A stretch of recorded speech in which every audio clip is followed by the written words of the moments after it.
Hey everybody, our first teaching video today is actually going to go over some of our spiraling turn actions or corkscrew actions or however you want to call them. So we have these in a few of our different line dances. Some of them go 180 degrees and others go 360 degrees.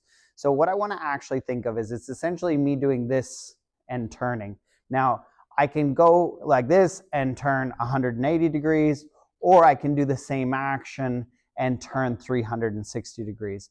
The first thing we actually have to look at is our foot placement. So what often happens is that when we try to do any of these turns is that, say for instance, we are turning to our left and I take my foot and I cross it in front, right?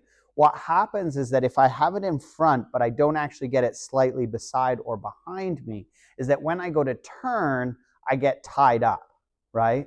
So what I want to be able to do is actually put that foot almost across me as if I'm preempting the start of the turn. So then as I turn and go to unwind and bring myself all the way around, I can do so without getting crossed up. So if you're trying to do these turns and you're finding yourself going like this, you get 2/3 of the way around and you can't get any further. It's just because of the fact that I haven't gotten that foot across myself far enough.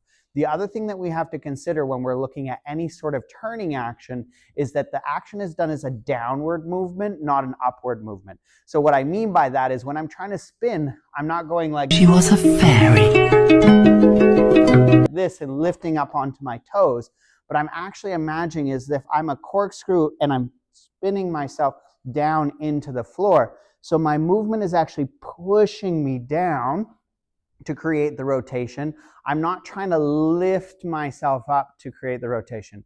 This is super important because what will often happen is you'll be doing some sort of an action, you'll do the turn, and then you're right away going to have to go into something else. And what will happen is that if you've done that and you've lifted yourself up onto your toes, by the time you go to come out of it, you're quite off balance. So hopefully some of these tips have given you the opportunity to not feel quite so awkward